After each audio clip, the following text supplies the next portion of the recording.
જે પણ લોકો ઉત્તર ગુજરાતના છે અથવા ઉત્તર ગુજરાતને જાણે છે એ તમામ લોકો જાણે છે કે ઠાકોર સમાજ ઉત્તર ગુજરાતનું મહેસાણા, પાટણ, બનાસકાંઠા, થોડા ઘણા અંશે સાબરકાંઠા, આ 4-5 જિલ્લા એવા છે જ્યાં ઠાકોર સમાજનું પ્રભુત્વ છે.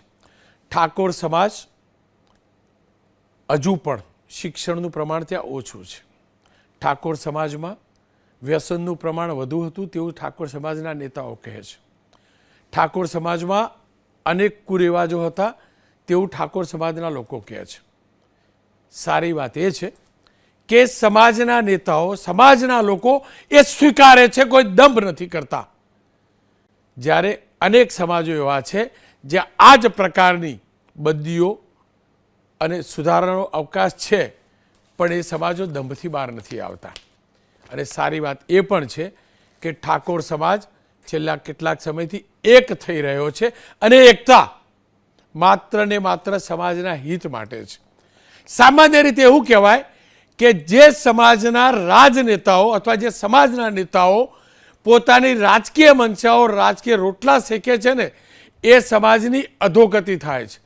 પણ જ્યાં જે તે સમાજના નેતાઓ રાજનીતિ કરવા માટે નહીં પણ સમાજનીતિ કરવા એક થાય છે ને, ત્યારે એ સમાજનો વિકાસ નિશ્ચિત હોય છે અને એ સમાજને સાધુ સંતોના પણ આશીર્વાદ મળે છે. આપ આ દ્રશ્યો જોજો, ગુજરાતને ગૌરવ અપાવે તેવા દ્રશ્યો જોજો. દિયોદરના ઓગળવાડ ધામના છે. ઠાકોર સમાજનું મહાસંમેલન મળ્યું હતું. એક એક ચહેરાને ઓળખજો. ઠાકોર સમાજના એ તમામ જનપ્રતિનિધિઓ જે હાલ સાંસદ છે કે ધારાસભ્ય છે કે સરકારના મંત્રી છે કે પછી પૂર્વ મંત્રી છે, પૂર્વ સાંસદ છે કે પૂર્વ ધારાસભ્ય છે, તમામ એક સાથે, કોઈ મોટું નહીં, કોઈ નાનું નહીં. આ એકતા જુઓ તમે. વાવ, થરાદ, બનાસકાંઠા, પાટણ જિલ્લાના ઠાકોર સમાજના નેતાઓની મંચ ઉપરની એકતા જુઓ. અને આ જ એકતાના દર્શન જે મંચ ઉપર થયા ને, એ મંચની સામે પણ થયા. ઠાકોર સમાજના ઉત્તર ગુજરાતના ભાગ્યે જ કોઈ વ્યક્તિ હશે કે એમના પરિવારમાંથી કોઈ આ સંમેલનમાં નહીં ગયું હોય. અને આ સંમેલન શેના માટે હતું? તો આ સમાજ સુધારણા અને કુરિવાજોની નાબૂદી કરવા માટે. આ સમાજે અને આ સંગઠનોએ એક થઈ, એક સમાજ એક રિવાજ, એક રિવાજ શ્રેષ્ઠ સમાજ, આ સૂત્ર હેઠળ તમામ એક તાંતણે બંધાયા, એક માળાના મણકા બન્યા, રાજકીય મતભેદો ભૂલ્યા અને લાંબા મંથન બાદ ઠાકોર સમાજનું બંધારણ બન્યું. જ્ઞાનીબેન ઠાકોર જુઓ છો ને, ઠાકોર સમાજની દીકરી, બનાસની દીકરી, બનાસની બેન, એ બંધારણ લઈને નીકળી. ઠાકોર સમાજના બીજા નેતાએ કોઈ વિરોધ ના કર્યો કે બેન તમે એકલા ફોટા ના પડાવશો, અમે પણ છીએ. તમામે આ બેનને આવકારી, કારણ કે એમની પાસે જે આ બંધારણ છે એ સમાજ સુધારા માટેનું હતું.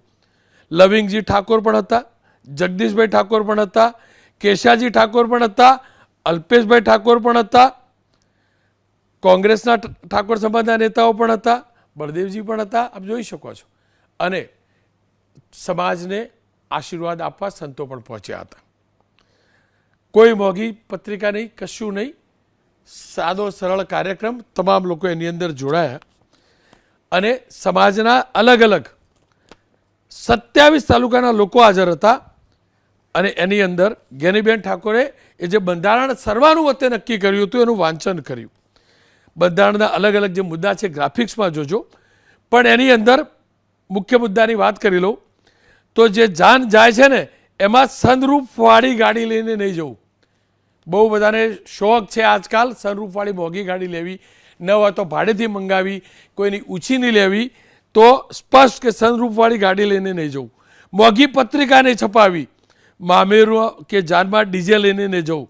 લગ્ન પ્રસંગે હલ્દીની રસમ, એન્ટ્રી મારવાની પ્રથા, અન્ય કોઈ રસમોના બિનજરૂરી પ્રસંગો નહીં રાખવા. આણાના પ્રસંગે કન્યાને તેડવા જવાનો રિવાજ સદંતર બંધ કરાયો. બીમારીના પ્રસંગે રાવણું અને આમંત્રણ પ્રથા એટલે કે બોલામણા પ્રથા બંધ કરાઈ. જન્મદિવસે બર્થડે પાર્ટી કે જાહેર કાર્યક્રમો ન રાખવાનો પણ બંધારણની અંદર સમાવેશ કરાયો. સમાજમાં કે અન્ય સમાજિક કે અન્ય કોઈ પણ પ્રસંગમાં બીડી અફીણની ગોળીઓ કે અન્ય કોઈ નશાકારક વસ્તુઓ નહીં વાપરવી એવો પણ નિર્ણય કર્યો. એનો મતલબ કોઈ પણ પ્રકારનો દંભ કર્યા વગર આ સમાજે સ્વીકાર્યું કે એમના ત્યાં પ્રસંગોમાં આ બધી ક્યાંક હતી, એટલે જ એ બધીને દૂર કરવા માટે બંધારણની અંદર શરત પણ મુકાઈ. સાથે જ મૈત્રી કરાર કે ભાગીને લગ્ન કરનારને સમાજે સ્વીકારવા નહીં કે સમર્થન નહીં આપવું એવો પણ નિર્ણય કરાયો. જો કે એ હકીકત છે કે આપણા બંધારણની અંદર 18 વર્ષની દીકરી અને 21 વર્ષના દીકરાને લગ્ન માટેનો જાતે નિર્ણય કરવાનો અધિકાર હોય છે, પણ અહીંયા સમાજે આ નક્કી કર્યું. આ સિવાય સમાવાનો પ્રસંગ, જમણવારનો પ્રસંગ, મામેરું, આણા, મરણ પ્રસંગ માટે પણ નિર્ણયો કરાયા, બંધારણમાં સામેલ કરાયો. ત્યાં સુધી કે સમાજમાં કોઈ સગાઈ થતી હોય તો 21 લોકોએ જ જવું, જેના કારણે એ દીકરી કે દીકરાના ઘરવાળાને બધું આર્થિક બર્ડન આવે. લગ્ન અને જાન માટે પણ આ જ પ્રકારે નક્કી કરાયું. અને સ્વાભાવિક રીતે જ સમાજના સુધારાના કાર્યની અંદર જ્યારે રાજનેતાઓ એક થયા, હું ફરીથી કહું છું અને તમામે સમાજના નેતાઓને કહું છું કે તમે સમાજ થકી નેતા બન્યા છો અને શીખવું હોય તો ઠાકોર સમાજમાંથી શીખજો. ભલે અત્યાર સુધી તમે કહેતા હોય કે આર્થિક રીતે સામાજિક રીતે પછાત સમાજ, ના, નથી એવું. આ એક જૂથ સમાજ છે. આ સમાજમાં સુધારાની ભૂખ છે, એટલા માટે આ બંધારણ કર્યું છે. દંભ બીજા ના કરતા શીખજો. અહીંથી રાજનેતા જે સમાજમાંથી બન્યા છે ને એ પણ શીખે કે પક્ષ ભૂલી કેવી રીતે સમાજ માટે એક થવાય છે. સમાજના ખભા ઉપર ન બેસાય, સમાજનો ભાર ખભા ઉપર લેવો જોઈએ, એ અહીંથી શીખવું જોઈએ. સાથે જ સદારામ ધામ માટે જ્ઞાનીબેન ઠાકોરે ખોળો પાથરી દાન આપવાની અપીલ કરી, તો બીજી તરફ સાંસદ, ધારાસભ્ય અને આગેવાનોએ એક વીઘો જમીન આપવાની જાહેરાત પણ કરી. જુઓ તમે અહીંયા દિલેરી પણ જુઓ. આ સમાજના એક મોટો વર્ગ છે જે ઘણો ગરીબ છે. નાનો વર્ગ એવો છે કે જેમની પાસે પૈસા છે, જમીન જાયદાદ છે, એમને પણ જમીન જાયદાદ આપવાની વાત કરી. અને એટલે જ લાગ્યું કે એક દ્રષ્ટાંતરૂપ કાર્ય થયું છે, ત્યારે આ મુદ્દો તમામ સમાજના એ નેતાઓ સમક્ષ લઈ જવો જોઈએ જે સમાજના નામે નેતા બન્યા છે ને રાજનીતિ કરી સમાજને ભૂલ્યા છે. સમાજને ભૂલ્યા છે. મારો ઈશારો કયા સમાજના કયા નેતા ઉપર છે સમજવાળા સમજી ગયા હશે. જ્ઞાનીબેન ઠાકોર સાંસદ છે બનાસકાંઠાથી. જગદીશભાઈ ઠાકોર પૂર્વ અધ્યક્ષ ગુજરાત કોંગ્રેસ અને પૂર્વ સાંસદ પણ છે. અલ્પેશભાઈ ઠાકોર ધારાસભ્ય છે ભારતીય જનતા પક્ષથી ગાંધીનગરથી. જ્ઞાનીબેન સાથે મેં થોડાક સમય પહેલા વાત કરી છે ને, પહેલા એ જોઈ લઈએ. જ્ઞાનીબેન, આજે તમે ઠાકોર સમાજનું બંધારણ વાંચતા હતા. વર્ષો પછી ફરી એકવાર આ નવું બંધારણ બન્યું. તમને ઠાકોર સમાજને ખૂબ ખૂબ શુભેચ્છા. અંગત રીતે આ જે પણ મુદ્દા છે બંધારણના, એમાંથી જ્ઞાનીબેન માટે અંગત રીતે સૌથી વધુ મહત્વનો મુદ્દો કયો રહ્યો? સૌથી અગત્યનો મુદ્દો જે મજૂર વર્ગ છે એ કોઈકને કોઈકનું શોષણ બનતું હતું. એને પ્રસંગો કરવા માટે કોઈને વ્યાજે પૈસા લેવા પડતા હતા. મધ્યમ વર્ગ હોય તો એમને નાના મોટી મિલકત વેચવી પડતી હતી. 10% સમાજે દેવો હતો કે આર્થિક રીતે સદ્ધર હોય ને સ્વનિર્ભર રીતે પોતાના પ્રસંગો કરી કે. એટલે ગરીબ અને પૈસા વચ્ચેનો ભેદભાવ મટે. અને અત્યારે સોશિયલ મીડિયાનો જમાનો છે, એટલે કોઈ અમદાવાદમાં ધામધૂમ લગ્ન કર્યા હોય તો એનું સોશિયલ મીડિયાના માધ્યમથી સીધું અનુકરણ છેક છેવાડાના ગામો સુધી જતું. એટલે આજથી 40 વર્ષ પહેલાં પ્રસંગોની જે રીત રિવાજોની સિસ્ટમ હતી એ અલગ હતી અને અત્યારે અલગ છે. બીજું આમાં સૌથી અગત્યનું કે જે વ્યક્તિગત લગ્ન કરે કે સમૂહ લગ્ન કરે, એમાં 15 દિવસની અંદર મા મહિનામાં અને મગસર મહિનાની અંદર સમગ્ર સમાજના જે લગ્નો થવાના હોય થઈ જાય. એટલે સમાજને સમયનો ખૂબ બચાવ થશે. અને બચાવ થશે એટલે હાગાવાલા હોય, શેર સંબંધી હોય, કુટુંબીજનો હોય, ક્યાંક ધંધા અર્થે બહાર ગયેલા હોય ને એમને વારંવાર લગ્નો માટેના પ્રસંગો માટે આવવું પડતું, તો એક સમયની સાથે ચાલવા માટેનો પ્રયત્ન કર્યો છે. જ્ઞાનીબેન, આ બંધારણમાં સૌથી મહત્વનો મુદ્દો મારા હિસાબથી એ રહ્યો કે સમાજના પરિવારોએ લગ્ન પ્રસંગ હોય કે અન્ય કોઈ પણ પ્રસંગ, એમાં બિનજરૂરી ખર્ચાથી બચવું જોઈએ, જેના કારણે ગરીબ પરિવારનો બાપ દેવાળીઓ ન થાય. અદ્ભુત મુદ્દો છે. તમે સૂચનો પણ કર્યા છે અને સમાજ તરફથી આદેશ પણ છે, બંધારણ આદેશ પણ છે. પણ જ્ઞાનીબેન, ગરીબ પરિવારના દીકરા દીકરી તો માની લેશે કે સમાજના બંધારણ પ્રમાણે આટલા જ લોકોની જાન લઈને જવી, આટલું જ મામેરું કરવું, આટલું જ ફૂડ ડિશની અંદર સર્વ કરવું.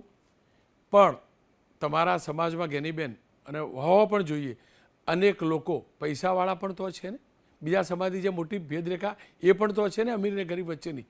તો એ અમીરોના સંતાન દીકરા કે દીકરીઓ ખર્ચના અને લોકોને લઈ જવાના જાનૈયા કે મામેરામાં એ જે મુદ્દા છે બંધારણના, એને કન્સિડર કરશે, એને માનશે ખરા? ભૂતકાળની અંદર આજે સ્ટેજ ઉપરથી બધા આગેવાનોએ એ જ ખાતરી આપી કે આ સ્ટેજના બધા જ આગેવાનો બેઠા છે એ સંપૂર્ણ રીતે આ બંધારણનો અમલ કરશે. ભૂતકાળમાં એનો અમલ થયેલો છે. અમે અમારા ભાઈ બહેન હોય તો સમૂહ લગ્નમાં પરણાયા હતા. બળદેવજી એમની દીકરીઓના લગ્ન સમૂહ લગ્નમાં કર્યા હતા. ચંદનજી એમના દીકરાના લગ્ન સમૂહ લગ્નમાં કર્યા હતા. જ્યારે આજથી 27 વર્ષ પહેલાં જ્યારે બંધારણ બનાવ્યું એ ટાઈમે કંઈક અંશે એનું અમલીકરણ જે કર્યું એ સમાજના આગેવાને કર્યું હતું. અને આ વખતે પણ તમામ ધારાસભ્ય, સંસદ સભ્યથી કરીને મંત્રી જે હશે આ બધાને લાગુ પડશે. અને નહીં કરે તો એ મોટો ગમે તો મુખ્યમંત્રી હશે ને તો એના ઘરે સમાજના આગેવાનો કે એના કુટુંબીજનો હાજરી નહીં આપે. જ્ઞાનીબેન, એક બીજો મુદ્દો છે છૂટાછેડાવાળો. જો આ છૂટાછેડા કોઈ પણ સમાજમાં ન થવા જોઈએ, ઘર પરિવાર બચવા જોઈએ, ચાલવા જોઈએ. પણ જ્ઞાનીબેન, સૌથી મોટી વાત એ પણ તો છે કે અમીર પરિવારના દીકરા કે દીકરી છૂટાછેડા સમયે સમાજમાં નક્કી કરેલો દંડ ભરી પણ દેશે. પણ ગરીબ પરિવારના દીકરા દીકરીનું શું થશે? જેન્યુન છૂટાછેડા હશે અને એ માટે સમાજનો રૂપિયા ભરવા લાવશે ક્યાંથી બંધારણ પ્રમાણે? આ પણ તો એક મુદ્દો ચર્ચાવો જોઈએ ને. એમાં એક નોર્મલ, આ તો ખાનગી રીતે તો લાખો રૂપિયાનો તોડ કરવામાં આવતો અને એ તોડ થઈને સૌથી વધારે મુશ્કેલી તો આ છૂટાછેડામાં હોય, હગાઈમાં હોય. કોઈ ભાગી જાય, કોઈ મૈત્રી કરાર કરે, કોઈ લવ મેરેજ કરે, તો આમાં સૌથી વધારે સમાજનું શોષણ થતું હતું. એટલે એટલા માટે કરીને નોર્મલ રકમ કે ભાઈ 50,000 રૂપિયા હાગઈની વાત હોય તો 2 લાખ રૂપિયા લગ્ન કરેલા હોય અને 3 લાખ રૂપિયા સંતાનોની કોઈ માતા હોય તો એ સંતાનોના નામે એફડી મૂકવી. એટલા માટે કે છૂટું થાય એટલે જે બાળકો હોય છે ને એ નિરાધાર બની જતા હોય છે. અને નિરાધાર બની જતા હોય છે તો ઘડીક બધા વાતો આશ્વાસન આપે, પણ જ્યારે એને ભણવાની વાત હોય કે એનો પ્રસંગ હોય ત્યારે કોઈ આગળ આવતા નથી.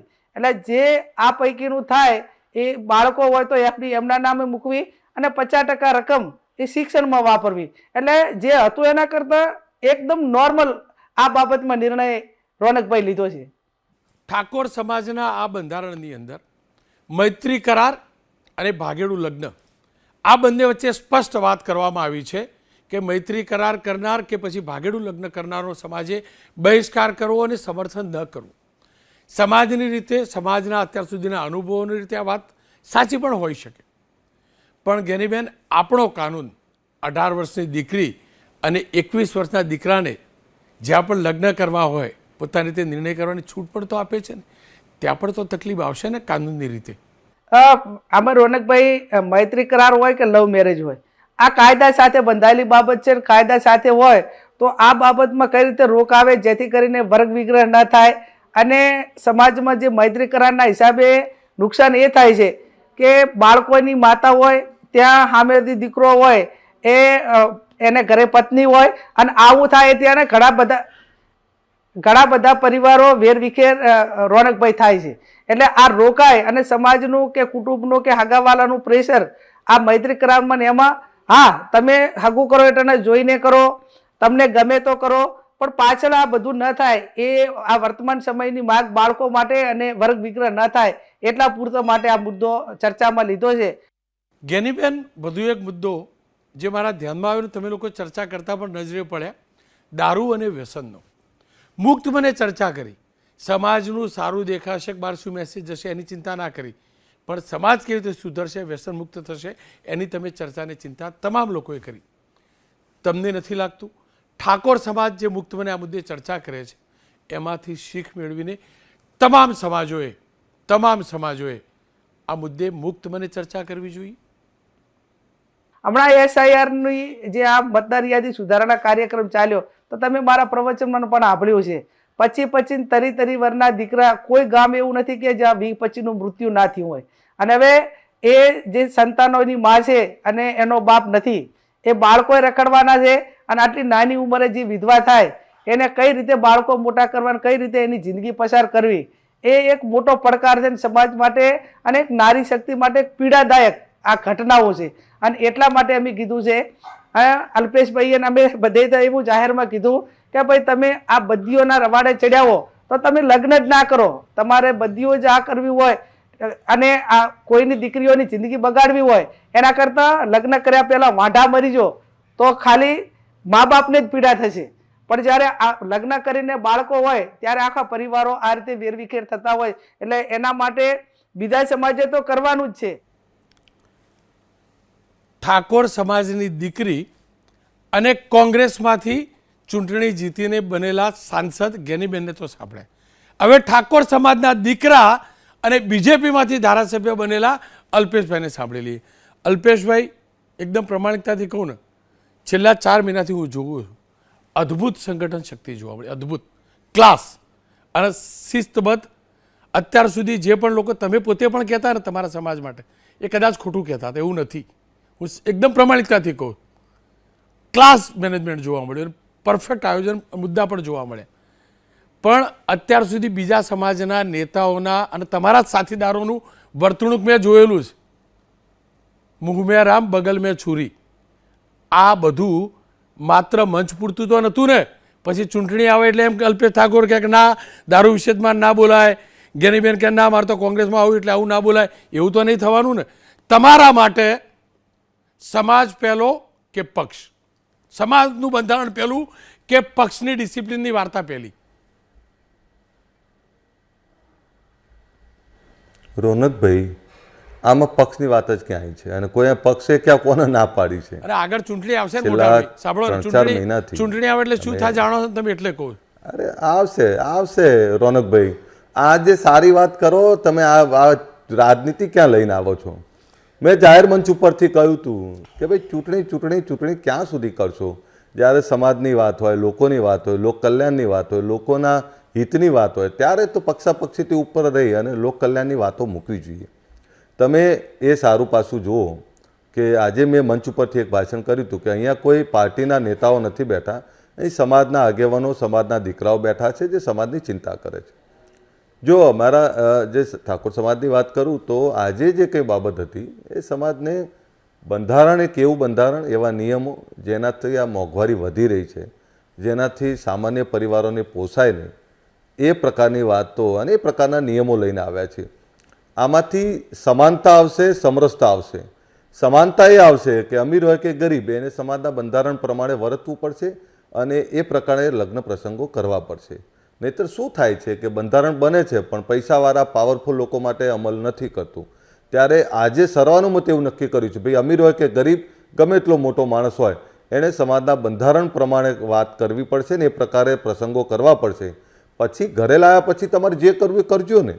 એટલે આજે જે કંઈ બાબતો હતી એમાં કુરિવાજો દૂર કરવા, ખોટા ખર્ચાઓ દૂર કરવા, જે સમાજો આગળ વધ્યા છે આ સમાજોમાંથી આ શીખ લઈ અને આ સમાજ કઈ રીતે આગળ આવે એની વાત કરી છે. અમે વ્યસન મુક્તિની વાત કરી છે, અમે શિક્ષણની વાત કરી છે. એટલે તમને કહું, રાજનીતિ તો રહેવાની, વિચારધારા, પોલિટિકલ વિચારધારા આખી અલગ છે, સોશિયલ વિચારધારા આખી અલગ છે. એટલે સોશિયલ વિચારધારાના એક મંચ ઉપર જ્યારે અમે બેઠા હોય ત્યારે સામાજિક વાત કરીએ છીએ. અને રોનકભાઈ, એવું નથી કે ફક્ત ઠાકોર સમાજ ભેગો થાય છે. તમે ગઈકાલે જ જોયું છે કે લેઉવા પાટીદાર સમાજ ખૂબ બડી સંખ્યામાં ભેગો થયો અને પાટીદાર સમાજના તો સમયાંતરે સરસ આયોજનો થતા હોય છે. તમામ સમાજોના આયોજન થતા હોય છે. તો આને ભાજપ કોંગ્રેસની રીતે ના જોશો, આને સામાજિક બદલાવની રીતે જુઓ. સામાજિક ઉત્થાન જે રીતે કરવા સમાજ મથી રહ્યો છે, સમાજમાં શિક્ષણ જે રીતે વધી રહ્યું છે, સમાજ તમામ બદીઓથી દૂર જવા માટે જે રીતે મક્કમતાથી આગળ વધી રહ્યો છે, આને આ રીતે જુઓ. એટલે સમાજમાં ખૂબ જાગૃતિ છે ને. સમાજ આજે આટલી બહોળી સંખ્યામાં, તમે જો હજારોની સંખ્યામાં લોકો કેમ આવ્યા, તો સમાજના રાજકીય આગેવાનો જેને નેતૃત્વ સોંપ્યું છે સમાજે, એ રાજકીય આગેવાનો રાજકીય વિચારધારા છોડીને સામાજિક વિચારધારા, સામાજિક ઉત્થાન માટે ભેગા થયા છે. એનો રાજીપો છે અને એના માટે ભેગા થયા છે, એના માટેનું સમર્થન કરવા માટે લોકો આવ્યા.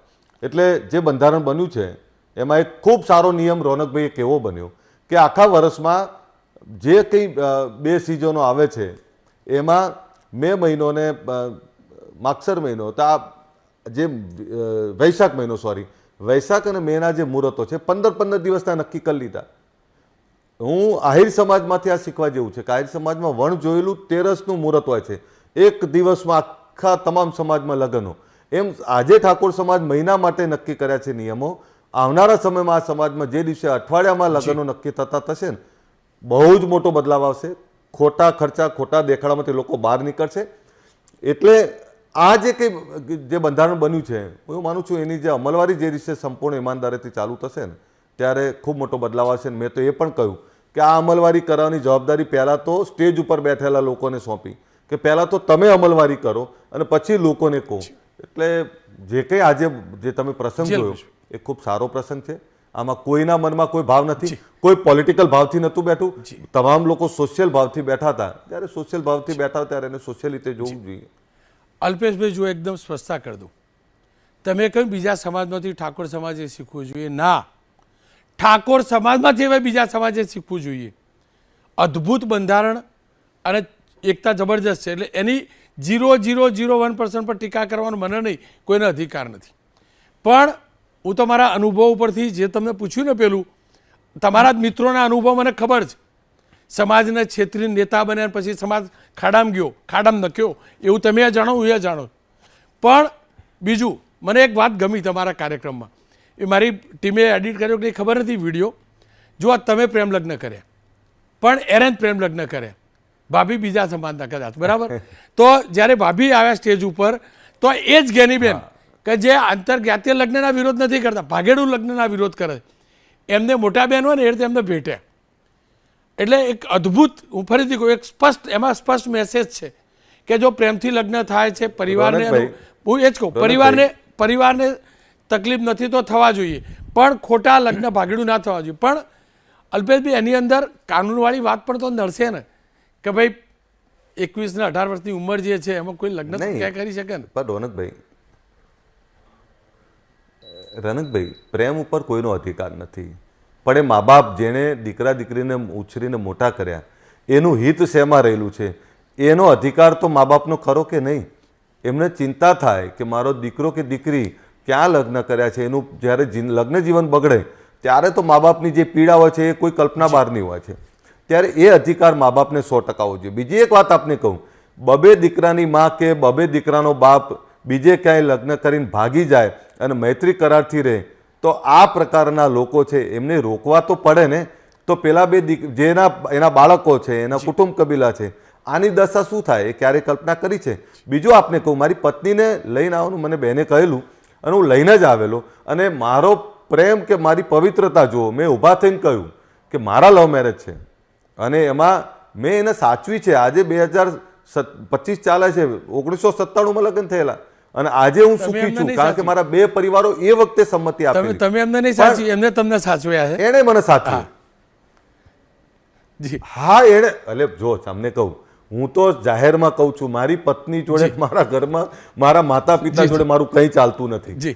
મારા માલિક મારા માતા પિતા, મારી પત્ની, મારા બાળકો છે.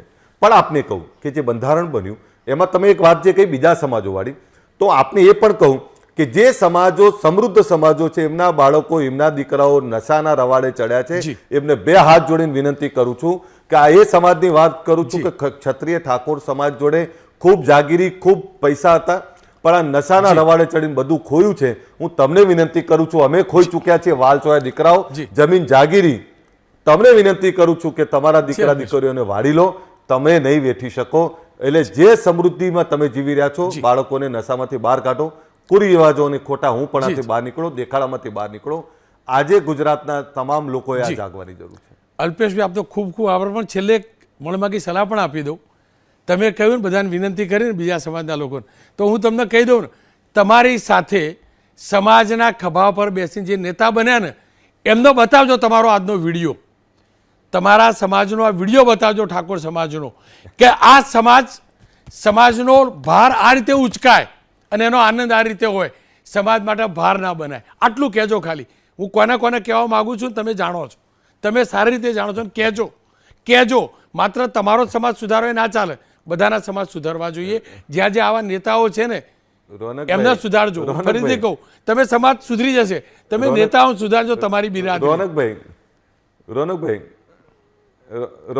હું સુધારી નહીં શકું, પણ આપને એટલું જ કહું કે હું સામાજિક માણસ છું. મેં આપને કહું ને કે તમે જ્યારે મને સાંભળ્યો છે ત્યારે હું શિક્ષણના બદલાવની, એક વૈચારિકતાની, વિચારોના વાવેતરની જ વાત કરું છું અને સર્વ સમાજો સાથે ભળવાની વાત કરું છું. એટલે બીજાએ શું કર્યું એના કરતા મારે જે કરવું છે એ કરે રાખું છું. અલ્પેશભાઈ, આપનો ખૂબ ખૂબ આભાર. ખેર, હવે કોંગ્રેસના પૂર્વ સાંસદ જગદીશભાઈ સાથે મેં વાત કરી છે ને, એ જોઈ લઈએ. જગદીશભાઈ, આજે ઠાકોર સમાજનું નવું બંધારણ બન્યું અને સારી વાત મને તો એ ગમી કે બીજેપી કોંગ્રેસના તમામ નેતાઓ હતા અને 3 જિલ્લાના સમાજના નેતાઓ પણ હતા અને સોલિડ એકતા પણ જોવા મળી. પણ એમાંથી એક મુદ્દો તમારી જોડે ડિસ્કસ કરવો હતો. જે લગ્ન અથવા તો પ્રસંગોમાં જે ખર્ચો કાપવાની વાત છે, સારી વાત છે, પણ ઠાકોર સમાજમાં જગદીશભાઈ તમારા જેવા, અલ્પેશભાઈ જેવા અને અન્ય લોકો પણ પૈસાદાર પરિવારવાળા પણ તો છે ને, એમના સંતાનો આ સંવિધાનને મંજૂર કરશે? રોનકભાઈ, ખૂબ મહત્વની વાતો આપે કરી છે, જે અમારા મનમાં થોડીક ચિંતાઓ તો છે જ, પણ સાથે સાથે જે પહોંચી નથી વળતા, જેની શક્તિ નથી અને દેખાદેખી કરી અને જમીનો ગીરવે મૂકીને ઊંચા વ્યાજે રૂપિયા લઈ અને જે પ્રસંગો કરે છે, એના માટે તો બંધારણ ખૂબ મહત્વનું બની ગયું છે. પૈસે ટકે સુખી અમારે ત્યાં બહુ તો 2-5% લોકો હશે, પણ 95% જરૂરિયાતવાળા લોકોને આ કરવું છે. આજે જો આપના કોઈ પ્રતિનિધિ હોય ને મીડિયાના મિત્રોને આપ પૂછજો, એક બંધારણના એક મુદ્દાનું જ્યારે વાંચન થતું હતું ત્યારે બહેનો અને નીચે બેઠેલા 25,000 લોકોમાંથી જે રિસ્પોન્સ આવતો હતો તાળીઓના ગડગડાટ માટેનો, એ રિસ્પોન્સ જ બતાવતો હતો કે હવે નીચે જે બેઠા છે તમામને આ વાતની જરૂરિયાત છે. આ વાત કોણ કરે, કઈ રીતે કરે, કેવી રીતે મુકાય, એની રાહ જોવાતી હતી. અને આપે કહ્યું તેમ તમામ રાજકીય પક્ષો, સામાજિક આગેવાનો, અમારા ધર્મગુરુઓ, અમારા સાધુ સંતો અને સામાજિક આગેવાનોએ ભેગા થઈને 4-6 મહિનાની જે આ એક્સરસાઇઝ કરી અને આજે બંધારણ અમે લોન્ચ કર્યું અથવા સમાજમાં મૂક્યું, ત્યારે આજે ઘરે ઘરે દીવો કરી અને બંધારણની સોગંદ લેશે. આવતા દિવસોમાં અમારી ક્યાંય બેસવાની જગ્યા નથી. ક્યાંક શક્તિ વિદ્યાલય હશે ગાંધીનગરમાં એકાદ જણ, ક્યાંક બીજા મિત્રો કરતા હશે સેક્ટર 8માં. 50 નાની મોટી સંસ્થાઓ છે, પણ એ સંસ્થાઓ ડેવલપ અમે નથી કરી શક્યા. એનું જેટલું જરૂર પડે એટલું કામ નથી કરી શક્યા. એમાં પક્ષાપક્ષી ક્યાંક અમને નડતી હતી. પણ આજનો જે પ્રસંગ છે એ તમામ સંસ્થાઓને ઉપાડવાનો. અમારું ઠેકાણું પાટણ અને બનાસકાંઠામાં, ક્યાંક 25-50 વીઘા જમીન લઈને અમારે કોઈના ખેતરોમાં પ્રસંગ ના કરવા પડે, અમારા સમૂહ લગ્ન માટે અમારે કોઈ જગ્યાઓ ન લેવી પડે, એ તમામ મુદ્દાઓની ચર્ચા કરી. મને ખૂબ આનંદ થાય છે રોનકભાઈ કે એક દીકરીએ અપીલ કરી કે 20 લાખના ભાવની 5-15 વીઘા જમીન લઈએ તો 30 વીઘા, 31-32 વીઘાના દાતા 20-20 લાખના આજે મળી ગયા અમને. એના ઉપરથી સાબિત થાય છે કે આગેવાનો કરવા માંગે તો પ્રજા તૈયાર છે અને અનેરો ઉત્સાહ હતો, જાણે દિવાળી મનાવતા હોય એવો ઉત્સાહ હતો. જગદીશભાઈ, આપે મંચની સામેના લોકોની વાત કરી, પણ મંચ ઉપર આપ પણ, અલ્પેશ ઠાકોર પણ, જ્ઞાનીબેન પણ અને બહુ બધા રાજકીય નેતાઓ પણ હતા. એકદમ પ્રમાણિકતાથી આ સવાલનો જવાબ ઈચ્છતો હતો. ક્યાંય કોઈના ઈગો ક્લેશ થયા બંધારણ તૈયાર કરવામાં? નહીં, આમાં જો સમાજ મોટો છે, અમે 50 જણા બેસીએ, હું ઘરમાં બેસું તો મારી કામ કરવાની પદ્ધતિ અને મારા દીકરાની સ્ટાઇલ આજે જુદી હોય. કામ કરવાની અંદર જે જિંદગીમાં અમારાથી નહોતું થતું, ઘણા વર્ષો અમારા વડદાદાઓ 50 વર્ષ પહેલા જે એકતા કરીને ગયા હતા, એ ઘણા વર્ષોથી 30-35 વર્ષથી અમારી એકતા નથી થતી. અમે એક પાર્ટીના ઠાકોરો પણ ભેગા નતા થતા, એવું પણ બન્યું છે. ત્યારે આજે ભાજપ અને કોંગ્રેસ, બે મોટી પાર્ટીઓના આગેવાનો, દિગ્ગજ આગેવાનો જે કહી શકાય ઉત્તર ગુજરાતના, એવા એક મંચ ઉપર આજે ચોથી વખત આવ્યા છે. પ્રજામાં રોનકભાઈ એટલો આનંદ હતો કે અમે સ્ટેજ ઉપરથી મારી ગાડીમાં બેસવા જઈએ ત્યાં સુધી 1 કલાક થયો. લોકોની આંખોમાં આંસુ, રાજીપો ખૂબ હતો અને એટલા બધા રાજી હતા કે આજે જો અમે પ્લાનિંગ સાથે બેઠા હોત તો 200 કરોડ રૂપિયા અમારે જોઈતા હોય તો પણ પ્રજા આપવા તૈયાર હતી. એટલો સરસ અમારો માહોલ બન્યો છે. આપના જેવા દિગ્ગજ મીડિયાના મિત્રો જે આ ચર્ચા કરીને અમને બળ આપે છે અમે જે કામ કરી રહ્યા છીએ એ શક્તિ રોનકભાઈ જેવા મિત્રો આપી રહ્યા છે, ત્યારે આપનો પણ આભાર માનું છું. અને અમે શીખ્યા છીએ આ પાટીદાર સમાજ પાસેથી, અમે શીખ્યા છીએ મા દુર્ગાના ઉપાસકો ચૌધરી સમાજ પાસેથી, અમે શીખ્યા છીએ 24 તીર્થંકરોના ઉપાસક જૈન સમાજ પાસેથી. એમણે જે સામાજિક ક્રાંતિ કરીને આંદોલનો ઉભા કર્યા, કરોડપતિ અબજોપતિ ફેક્ટરીના માલિકો ઉંમર થઈ એટલે એમના દીકરાઓને વહીવટ સોંપી અને ચેકબુક ઘરની લઈ માં ખોડલની સેવા કરે, માં ઉમિયાની સેવા કરે. આજે ગુજરાત બહાર પણ 2 દિવસથી પત્ર પ્રેસમાં વાંચીએ છીએ કે પાટીદાર સમાજે તો ગુજરાતને તો એક કર્યું, પણ મહારાષ્ટ્ર અને હરિયાણા અને મધ્યપ્રદેશમાં રોટી બોટીના વ્યવહારો અમે ચાલુ કરીશું. આ માં ઉમિયાના અમને આશીર્વાદ છે, માં દુર્ગાના અમને આશીર્વાદ છે. તમામ સમાજો જે સંગઠિત થઈ અને સરકાર ઉપર આધાર રાખ્યા વગર આપણે પોતે શું કરી શકીએ, આપણે કંઈક માગણી કરીએ એના કરતા આપણે પોતે ભેગા થઈને શું બનાવી શકીએ, એ બધા સમાજોમાંથી જોયા પછી અમે છેલ્લે જાગ્યા છીએ. પણ જાગી અને આપણા જેવા મિત્રોનો જે સહકાર મળી રહ્યો છે ડિબેટમાં ને બધે, ત્યારે ચોક્કસ બીજા બધા 50 વર્ષમાં મંજિલે પહોંચાશે. અમારી એકતા 10 વર્ષે અમને અમારી મંજિલે પહોંચાડશે એવો આશાવાદ જાગ્યો છે. અથાક મહેનત પછી ઠાકોર સમાજે આ અદ્ભુત શરૂઆત કરી છે. આશા અને અપેક્ષા રાખીએ બંધારણમાં જે સુધાર કર્યા છે એને તમામ એક સાથે કોઈ પણ બળજબરી સિવાય એને સ્વીકારે, અપનાવે, સમાજનો સર્વાંગી વિકાસ થાય, ભૂલથી પણ કોઈ સમાજના નામે રાજનીતિ ન કરે. આ એકતા યથાવત રહે. અને જો આ એકતા યથાવત રહેશે તો જગદીશભાઈ આપે જ કહ્યું ને કે બીજા સમાજમાંથી શીખ્યા તો ઠાકોર સમાજમાંથી અન્ય સમાજો પણ શીખશે. ફરી એકવાર સમાજ સુધારાના માર્ગે છે અને જે સમાજ સુધારાના માર્ગે હોય છે ને એ સમાજ વધુ સમરસ બને છે, વધુ સમરસ બને છે.